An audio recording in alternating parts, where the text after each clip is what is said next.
Welcome to the Deep Woods patch review and all-in-one guide. Let's get started. First, we have some much needed changes to the Defector. Their special ability's minimum charge has now been increased to 5.5 minutes, and the starting charge for this ability has been reduced from 50% to 0% for the start of the match. The hacker is no longer able to use their ability to open the armory. Those are all the changes for the survivor so far, so let's take a look at the trader changes. The range for earning passive trader credits has been increased to 1 credit per 40 seconds. That roughly translates to about 7.5 credits per 5 minutes instead of 6. Additionally, the passive credit gain will no longer decay when a survivor is not in the vicinity of a trader. Next, we have the trader credit prices for crate items has been repriced, with vodka and uncooked berries being free now, and trap disarm kits, and campfires being reduced to 1 credit each. As for sabotages, the wolf trap sabotage cost has been reduced to 1 credit, and the fireplace sabotage cost has been reduced to 3 credits. And lastly, the trader can no longer use trader credits to open the armory. So gun parts will be slightly less available in regular bunkers and significantly less available in open bunkers, the ones with no doors on them. Now, one final change to items here is that ranged weapons will now deal 30% more damage to animals. Now, let's move on to balance changes. Here we have the gondola map getting a bit of love. Firstly, the trader hatch near the cabin has been moved to the bottom of the northern tiles ramp, and its counterpart has been moved further away from the gondola station. Secondly, players will no longer lose warmth while they're on the gondola. To add to that, the gondola travels faster when no players are on it. And last but not least, an exile box has been added to the bottom of the gondola station. Now on to the mass hysteria event. During this event, the weapon skins will revert back to their default skin for each player. Alright, on to new features. Wait, what's this?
That's right, we got a new map. Let's take a look at it and find out what it has to offer and what to look out for.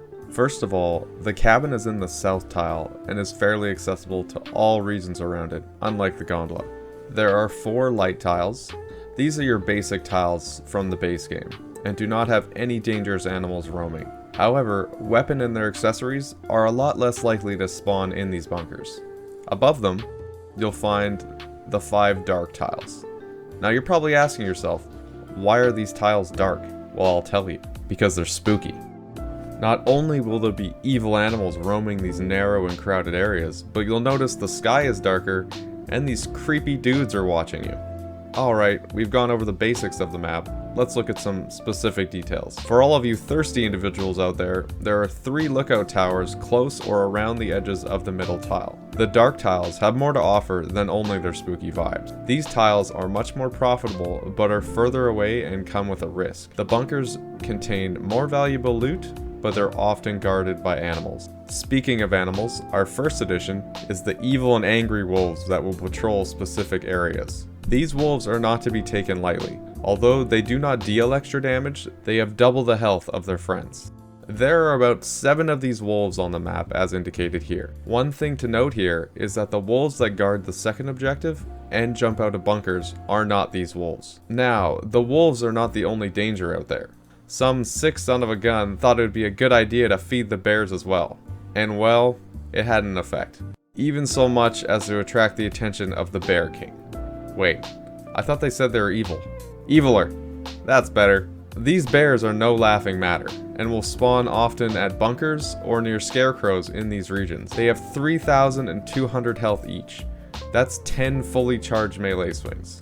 As if those godless killing machines weren't bad enough, there's the big one. Solely fueled by energy drinks, this beast rests at the top of the map with a whopping 6,500 health.